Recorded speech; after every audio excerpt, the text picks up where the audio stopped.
Hi, I'm Mason. I'm going to be your nurse practitioner today. I was going to do an exam on you. Is that okay? Yes. Okay. I'm going to have you turn this way, and I'm going to look at your posterior back here for just a minute.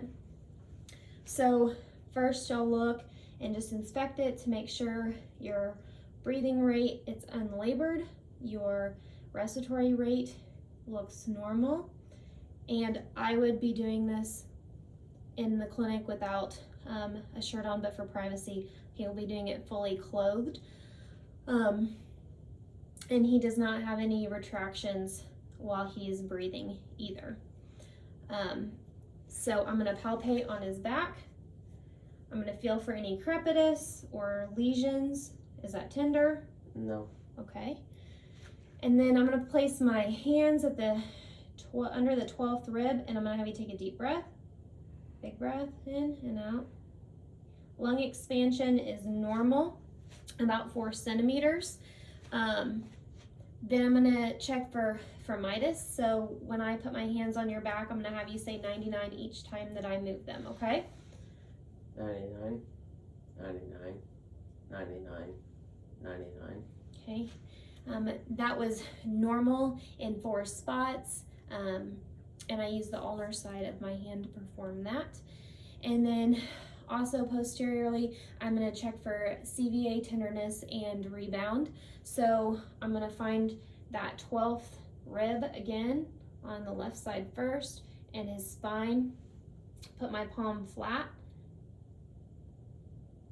Any tenderness there? No. Okay. Do the same. Any tenderness there? No. Okay. And then also on the posterior side, I'm gonna go ahead and auscultate his lung sounds. If you can give me a little cough just to clear your airways, that'd be good. Just cough. Okay. Big breaths for me. Just big breaths.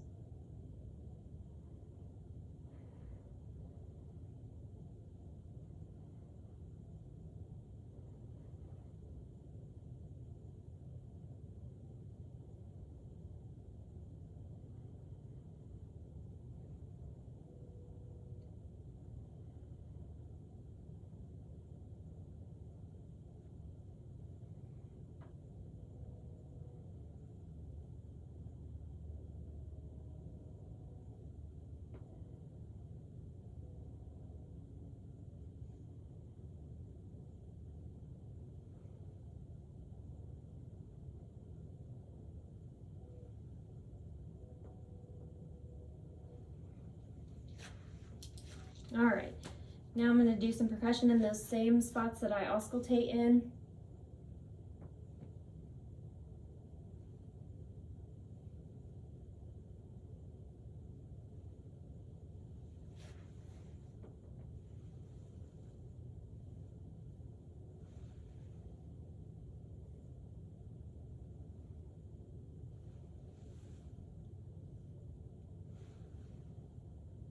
Okay, and that is resonant, which is normal for lung sounds. So then I'm gonna have him sit down. I'm gonna do his anterior chest here. And I'm gonna have him go ahead and be at the most 30-degree angle that he can be. So again, we're gonna inspect his chest, look for his respiratory rate. Looks normal. He's not having any labored breathing. He's not tachypnic. No muscle retractions in his clavicle area. Also, then I'm going to palpate the area for any crepitus or tenderness. Any tenderness there? No. Okay, and no lesions either there. And then I'm gonna do the same 99 test for mitis. So again, when you feel me touch, go ahead and say 99, okay? 99, 99, 99, 99. Okay, and that is again normal for mitis test. So then I'm gonna check his lung expansion again. Inhale, big breath. Okay, okay. Lung expansion is normal anteriorly as well as it was posteriorly. Now I'm gonna auscultate in his breath sounds anteriorly first.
his breath sounds are clear, equal, and he has symmetrical chest movement with each inspiration. So now I'll go ahead and percuss on the areas that I just listened to.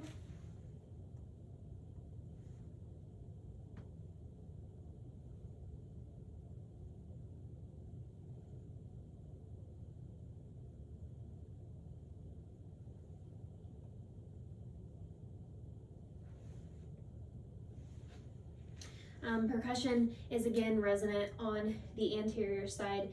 Also looking at his lateral side, it is symmetric and equal there as well. So now moving on to the pericardium, we are going to again look and make sure there's no pulses that we can see. Nothing that we can see, and we start looking at this second right intercostal space, which is the aortic valve. You go to the left second intercostal space, which is the pulmonic. You move down the sternum just a little bit on that left side, and that is the tricuspid, and then you move over farther to the left is the mitral valve, as well as the epigastric area, and there is no pulses noted there. So then we will palpate for any thrills on the chest in those areas that I just described.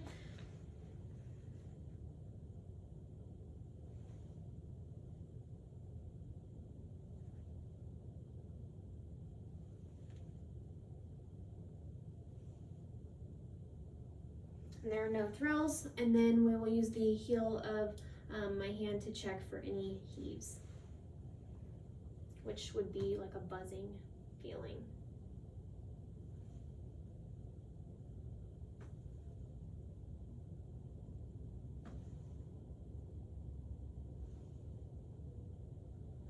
And there is no buzzing or heaves with that one. Also, when I am palpating, I would palpate for the PMI, and that's usually the apical of the heart over here.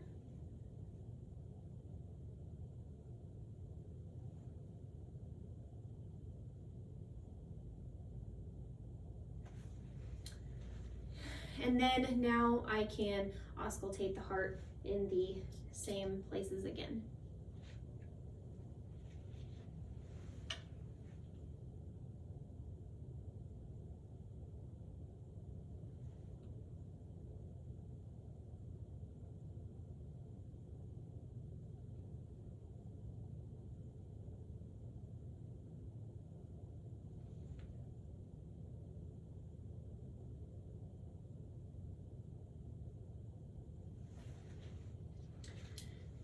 When auscultating, I hear S1 and S2, no S3 or 4, which is good because those are abnormal.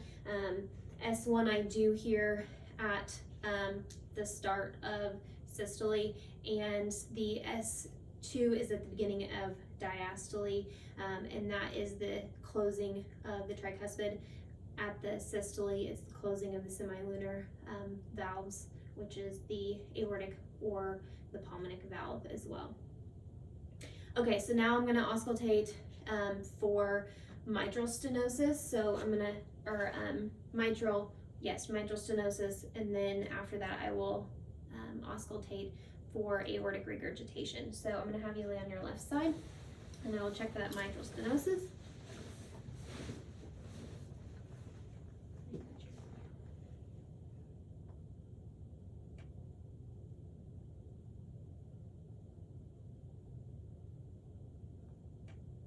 Okay, and then I'm going to have you lean up in your chair here. And lay it down. And you're going to kind of lean forward just a little bit. Just like that.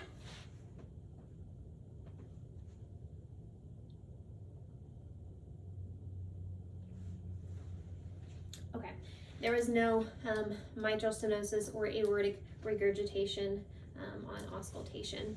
And now I'm going to have you lay back close to 30 degrees that I can. All right, I'm going to have you tip your chin back just a little bit, and I'm gonna be looking at his carotids.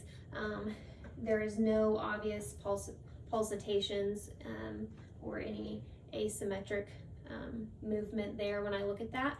And then I'm gonna go ahead and palpate them just one at a time to make sure I don't cut the blood flow off to his brain.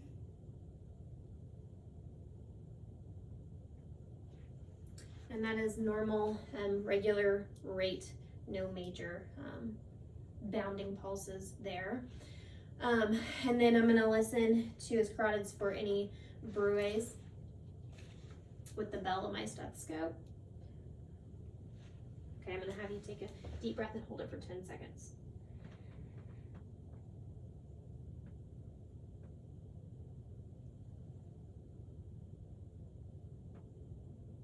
Okay, you can breathe normal now. And then now I'm gonna palpate for any other pulsatile points that I can, which is the brachial pulses. This is bilaterally.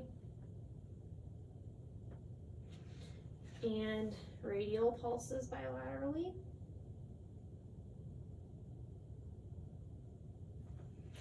And I'm gonna check popliteal.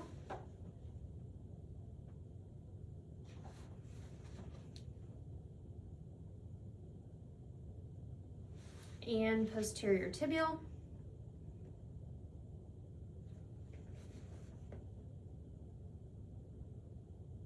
And the dorsalis pedis.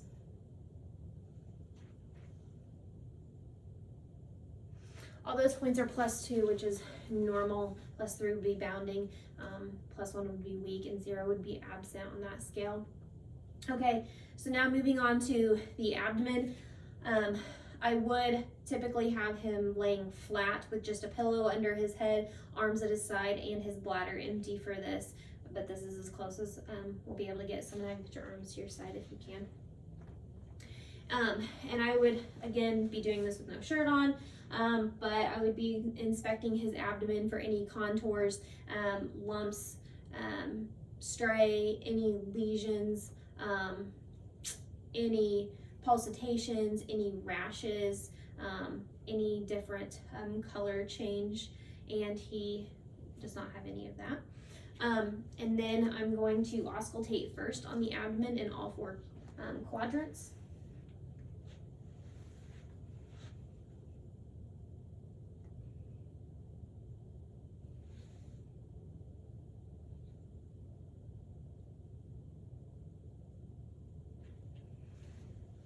And I would auscultate for no more than 5 minutes, but his were active bowel sounds. They were not hyperactive or hypoactive. And then now also I can auscultate the aorta, the renal arteries, the iliac arteries, and the femoral arteries as well.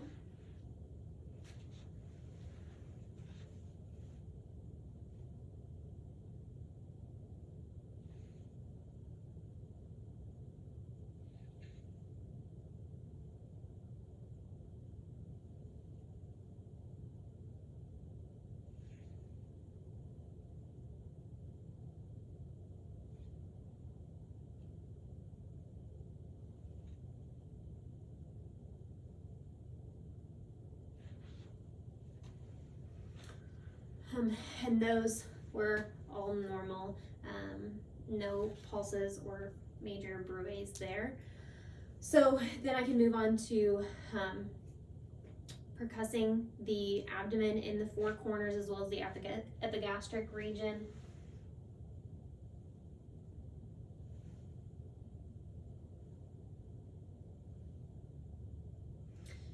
And that is all normal there, and that means that he has tympany sounds, which again is normal.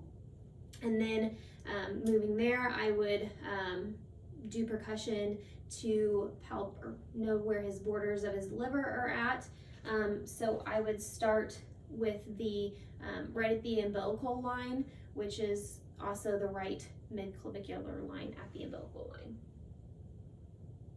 And I would just go until I hear a dull percussion. Okay, found the border, and then now you'd go from the nipple line down until you found a dull sound from your percussion. And then now you can percuss on the spleen, and that you would start on the 6th rib and go toward the axillary line.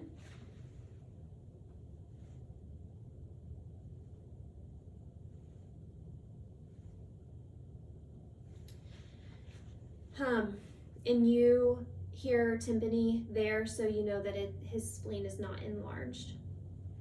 So now that you have listened and done your percussion, you can do your palpation. You're gonna do light first and then deep. Just tell me if there's any tenderness anywhere. Any tenderness? No. Okay. And then deeper is with the 2 hands. No. Okay. And that I did that in all 4 corners or quadrants of his abdomen. So now I can look for cholecystitis. So on his right lower quadrant, I'm gonna palpate deeply. Any tenderness there? No. Okay. And I'm sorry, I'm starting with cholecystitis, so it would be right upper quadrant, and you'd be palpating deeply on the liver and have him take a deep breath. And this would push his liver up towards my hand, and if his gallbladder was inflamed, that would cause pain. Any pain? No. Okay. So that would be the Murphy sign. So then now going to McBurney's sign, which would be the left lower quadrant pain, just 2 centimeters off of his umbilicus. You would push in, and if there's any discomfort or pain? No. No? Okay. So that is McBurney's point to test for appendicitis. You can also test for appendicitis with the psoas sign. So with the right leg, I'm gonna have you push up. Any pain there? No. Okay, and that's a psoas sign. It's negative for appendicitis there. Obturer sign, I'm gonna have you roll on your left side for me. And you would bend this knee up and rotate it internally. Any pain there? No. Okay, and that would be negative for appendicitis as well. And the last thing I'm gonna do is I'm gonna have you lay back on your back for me, and I'm gonna check for an aortic aneurysm and midline abdomen. You're gonna feel deeply. And there's no pulsations there, so you know that it is negative for a AAA. And that's the assessment. Do you have any questions? No, ma'am. Okay, and that's it.